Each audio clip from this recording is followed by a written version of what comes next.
Hi guys, this is my review on the Cybergun KWC DESERT EAGLE .50 AE. This gun shoots roughly at 394 FPS with .12s. With .2s, I think it shoots around, I haven't chronoed this one yet, but I'm gonna guess around 300, 310. Which is very nice. It's not an option. Trust it does not matter. Trust me, guys. This thing shoots far and hard, even with .20s, which is what I use in it. I wouldn't use anything heavier than a .20, but nothing light a .12. So I would stick with the .2s on this, guys. The magazine capacity is 21 BBs. I think I've personally been able to load more in here, but I would just play it safe with the 21 BBs. It weighs 2.5 pounds. Which is very nice for a pistol. I mean, this thing is, the whole, receiver up here. The lower receiver is plastic, but the top part of this gun, including the barrel, all metal, guys. Even some of the parts in the lower receiver, including the trigger, magazine release button, adjusting button, slide release, are all metal too. Including some of the innards up in here are metal, which you guys can have a look at. I don't think you guys can see them. But trust me, there's a lot of metal in this gun. I'm going to start off by saying, no, this orange tip here is not removable. I mean, you could break it off, do whatever you want, but it's going to be really hard to get another one back on there. And it's going to look a little weird if you're missing part of your barrel, because this orange tip also is less than a quarter of your barrel, but is still part of your barrel, which I do not like.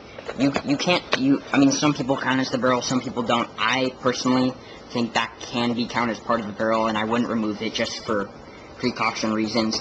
And it's not as bright orange as it looks in the camera, so don't worry about that. That's not a big problem.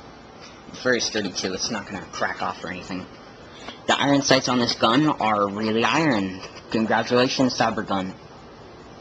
But they're really nice. They're kind of hard to look through. They're a little small for something as big as the Desert Eagle, but I like them. It has a spin-up system, not a hop-up system, like most pistols like this do. And being a CO2 blowback gun, this gun has probably the most powerful blowback I've ever seen in a blowback pistol, which is saying a lot. The blowback on this gun, the first time you put the gas in here, is just amazing. And it's definitely worth paying the extra for a blowback Desert Eagle versus like some Sima AG Desert Eagle, which could probably run you $30, $40 lower, but the blowback is completely worth it on this gun, guys. And there is a full auto and a semi-auto version. I went for the semi-auto version, keep it real. And you've probably seen this gun before in my tactical vest. In the far pocket. I like to keep it right next to my arm. It's a great secondary. And it has IMI Magnum Research trademarks on it. Of course, they ruin it with Made in Taiwan below it, but most of it is really nice etched in there. I have used this countless times in the field. Countless times, so you can see how scratched up it is. Don't worry about the scratches. They show up a little more than they do in the camera. I mean, they're eventually going to get on your gun, but I've treated this thing pretty roughly. Don't expect as much as you see on mine.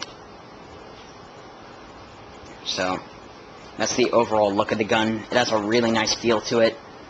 I'm just going to say right here that the safety under high pressure situations, the safety is kind of hard to move unless you do it right, and sometimes it's easier to move than other times. But here, I switched it to semi, and if you had the full auto version, then pulling it to the very top would make it full auto. But right now, I just keep it on semi. You know, keep it real. The hammer is full metal, which is very nice. Never going to break off or anything. And let's put this magazine in, which gives it even a nicer weight to it. It's all balanced out now. And if you see in the magazine here, it's the CO2 in here. The first time I got this gun, I had to return it because it had a leaky CO2 bottle. But I think that is mostly FedEx's fault, because usually when I get a FedEx package, it is like broken, it's smashed. So I think that's their fault. because the second time I ordered it through USPS shipping, it came perfect and no leakage. And when the magazine drops, it does not leak, which is nice, because that's what you get when you get a full metal mag. To get another mag cost $45, so hold on to the one it came with. That's all I'm gonna say. Don't let this break, which is pretty hard to break, but just don't let it break. And since it holds so much ammo, there is no point in getting a second, unless you really want to, but I never needed to because I carry 2 secondaries and 1 primary. Lucky for me. Also, let me say that this gun does not take the average speed loader, it takes the old style speed loader. So this thing is pretty hard to load. Also, when you load it, it takes 2, like, in a time, kind of sideways. So it's hard to load by hand. I would definitely recommend the speed loader, and I would load it before battle. Also, let's see the inside of this gun. Here, let me set this camera down.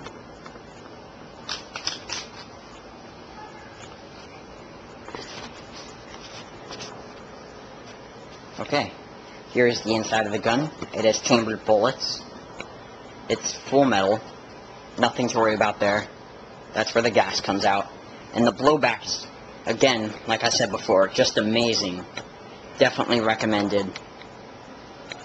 And even though there is a place for attachments, accessories, it does have a minor rail. I repeat, do not buy accessories for this, hoping that they will fit on. They do not. This gun does not take accessories. And as soon as the slide comes back, that shoots back.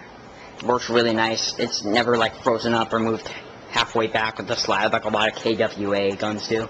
So that's it.